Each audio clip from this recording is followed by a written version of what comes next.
Bada bing, bada boom.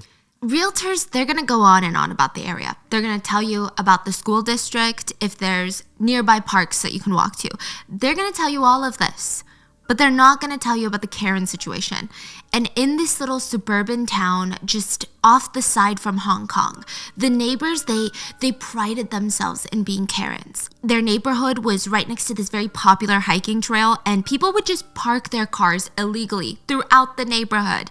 And these residents, they're like, no, this is not acceptable. So for a very specific reason, these neighbors were extra alert when it came to outsiders. They were extra vigilant. They would gather for their daily neighborhood speed walks. They would gossip. They would tilt their head towards an empty house. That one over there, it finally got rented. I think they're moving in. Oh yeah, I saw the guy. He's something. He parks his van in front and he just goes inside for hours, but then he leaves at night, so I guess he didn't move in. I thought maybe he was renovating the place, but I never see him moving anything in. I don't see him moving anything out. No equipment, no furniture. Oh my God, you noticed that? I too. One time, I tried to peek in, and the entire place is still empty. Like, no mattress, no sofa, no dining table, nothing. There's no renovations being done. I just thought it was weird. You know what's even weirder, though? These ladies, they tried saying hi to the guy that just moved in. They would walk past, and they said, I waved to him.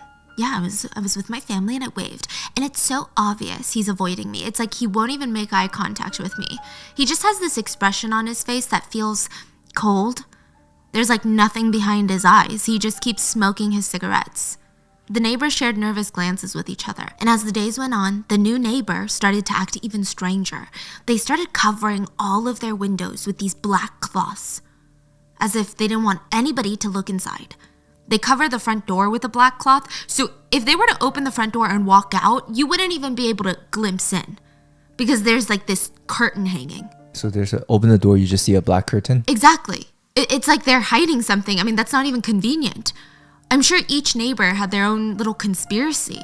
Well, maybe he's running a brothel. Maybe it's for his mistress. Maybe he's like hiding a secret family here. Well, I heard illegal gambling rings are pretty big these days. It could be that. I don't think that any of them would have guessed that in just 2 short weeks, the police would swarm the house, finding the dismembered remains of a young mother, daughter, wealthy socialite, murdered, dismembered, and cooked into soup from inside that very home.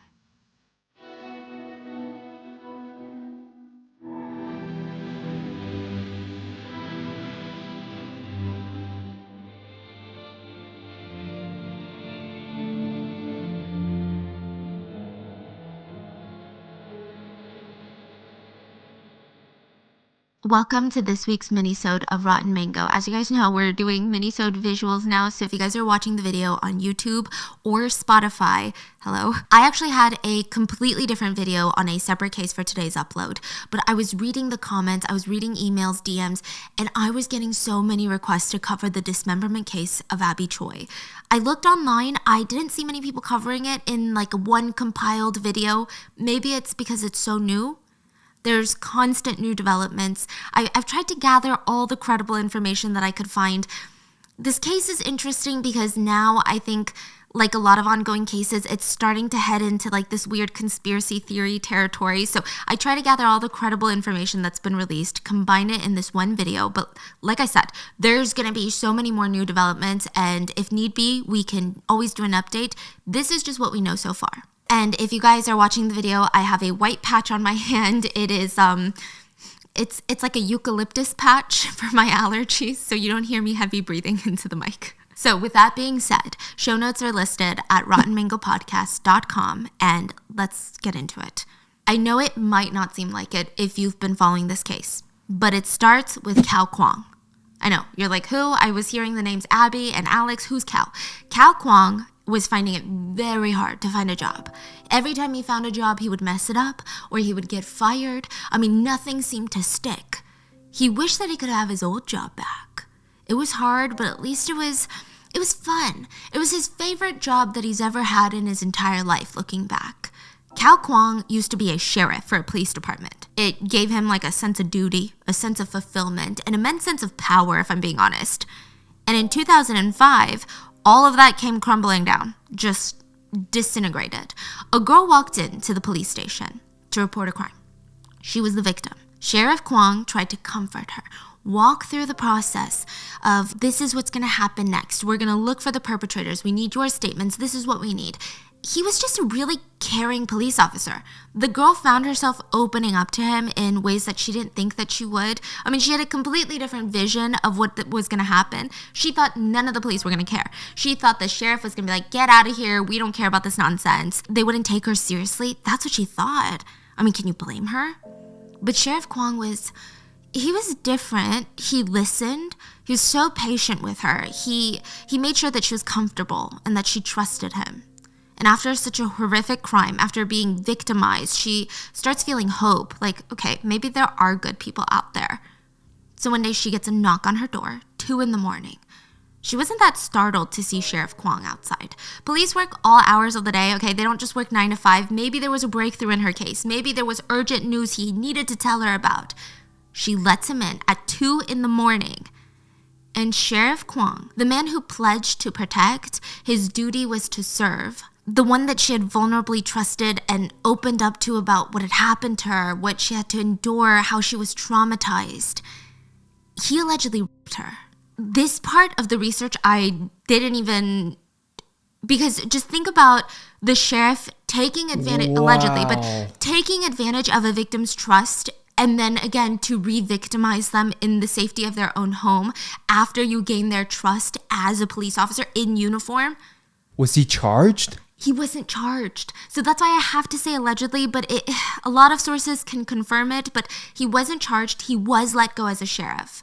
Now, the thing that it gets confusing is allegedly he was let go because of a variety of different allegations that were on his record. So this might not even be the first alleged. This might be the second. There might be other crimes that he had gotten involved with, allegedly. Oh my God, this is like 10 times worse than a criminal. I always think it's worse when the criminals are in a position of authority and you start to trust them. Yeah, and they're the people that you're supposed to go to. And they abuse that power. It's terrifying.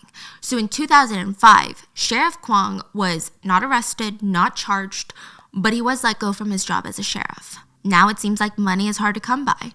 No job is paying him as well. No job seems to be worth his time. They were all too much work, not enough power, not enough respect, right? It was getting rough. So Kao, he was pretty happy when his son Alex announced that he was going to be marrying Abby Choi. Now, most parents would not have been happy because his son Alex is 18 years old and his future bride is also 18 years old. That's pretty young, you know? But Abby Choi was different. She was caring, compassionate, intelligent, but more importantly to Kao Kwong, first, she didn't know that he was a racist.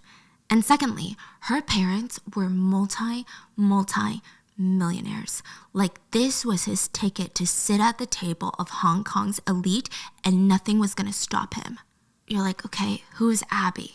I feel like I'm always trying to find ways to tell you about someone without being like, she was nice, guys, trust me, she was very nice. So in Abby Choi's case, I can tell you about this cat. You're like, what does this cat have to do with it?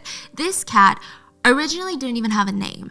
It didn't have a home. It didn't even have a cat bed. It didn't even have a bowl to eat food out of. It was a stray cat that had been trying to cross this busy road and it was hit by a car, just slammed. The cat was laying on the side of the road, couldn't get up. Both the front legs of this cat were broken.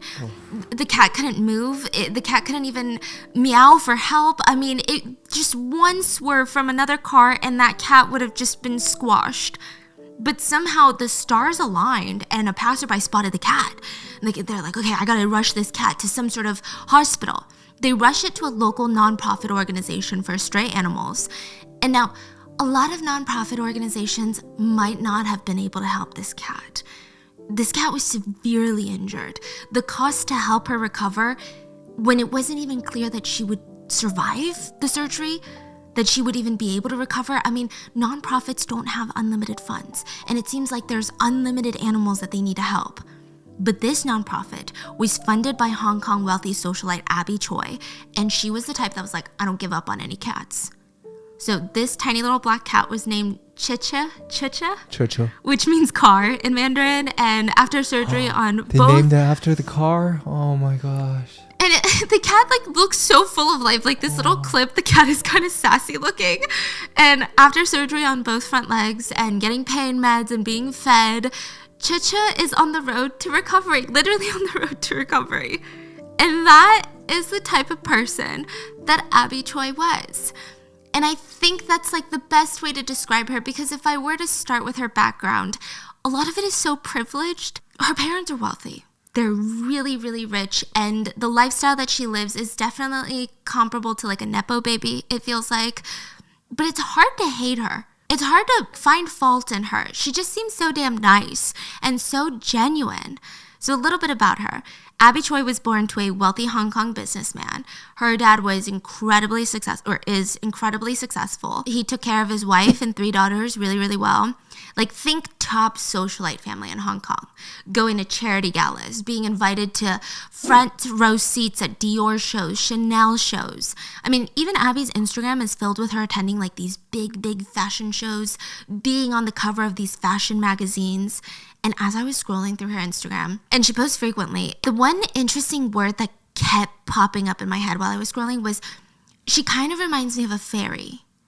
Like, I don't know if it's the dresses that she wears or maybe the way that she looks. Maybe it's the way that she carries herself. The more that I look into her and the more that I look at her Instagram, she just looks like a fairy. Like, she seems so elegant and full of grace. People who worked with Abby backed that up. They said, oh yeah, no, she shines so bright. Like, there's like a glimmer in this girl. She always left this really good impression on us. We felt lucky to cross paths with her. Despite being a socialite, despite being born with like this silver spoon in her mouth, Abby Choi was really kind. There's some videos of her that she posted herself, and she just has this soft, gentle voice. 大家好，我终于回到家了，去了巴黎